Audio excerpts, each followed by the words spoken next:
భవిష్యత్తులో రాయలసీమ ప్రజలు కోలుకోని విధంగా దెబ్బతీస్తున్నటువంటి వ్యక్తి గౌరవ్ చంద్రబాబు నాయుడు గారు.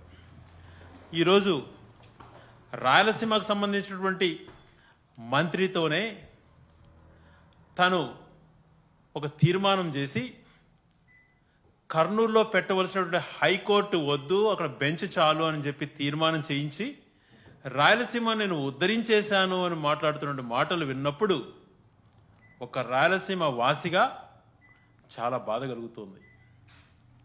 ఒకప్పుడు రాష్ట్రానికి రాజధానిగా కర్నూలు చేయబడ్డది. తెలుగు ప్రజల ఐక్యత కోసం త్యాగం చేసింది రాయలసీమ.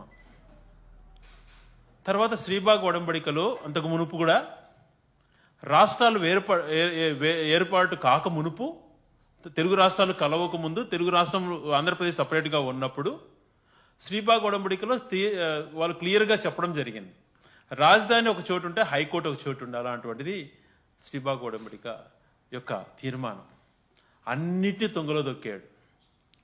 రావాల్సినటువంటి మేలు జరుగుతున్నటువంటి మేలు చేసిన వ్యక్తుల్ని తను వాళ్ళకు చరిత్రలో పేరు వస్తుంది అని తలచి వాళ్ళని దెబ్బతీసేదానికో తర్వాత అయితే రాయలసీమ ప్రజలపై ఉన్నటువంటి ద్వేషమో తెలియదు, కానీ అంచెలంచెలుగా దాన్ని రాయలసీమ ప్రాంతాన్ని సర్వనాశనం చేసే ప్రయత్నం చేస్తున్నాడు. ఈరోజు హైకోర్టు పెడుతుంటేనే ఏముంటాయి, 4 టేబుల్ వేస్తారన్న మాట మాట్లాడావు. మరి బెంచ్ ఇస్తే ఆ 4 టేబుల్ కూడా ఉండవు కదా చంద్రబాబు నాయుడు గారు. ఎందుకు మీరు ఇంత ద్రోహం తలపెడుతున్నారు? రాయలసీమ ప్రజలు మీరు రాజధాని పెట్టుకుంటే ఏం మాట్లాడలేదు, హైకోర్టు అన్నటువంటిది వస్తుంది అన్నటువంటి ఆశతో ఉన్నారు.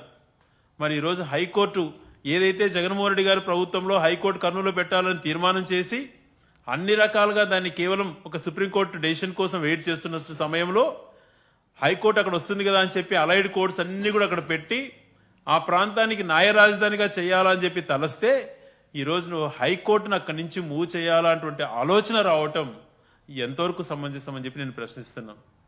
బెంచ్ ఏర్పాటు చేస్తానంటున్నావు, దానివల్ల ఉపయోగం ఏంటి?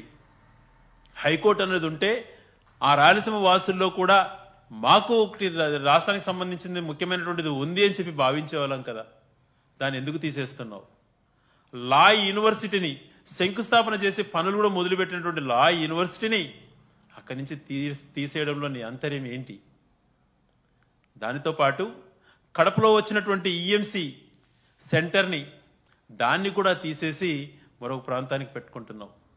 ఈరోజు గతంలో నువ్వు మాట్లాడావు, ఒక ప్రాంతంలో కేటాయించినటువంటివి ఒక ప్రాంతంలో జరుగుతున్నటువంటి వాటిని మార్చడం ఎంతవరకు సమంజసమో అని చెప్పి నువ్వు మాట్లాడావు గతంలో.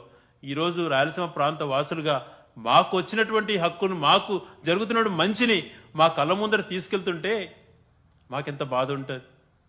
నీలాగా ఆర్గనైజ్డ్గా ఉద్యమాలు చేసేటువంటి ఇది మా దగ్గర లేకపోవచ్చు, కానీ మా గుండెల్లో ఒక బాధ అన్నది కలుగుతోంది.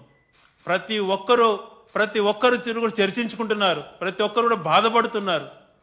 ఏంటి అన్యాయం? ఏం చేశాం రాయలసీమ వాసులము?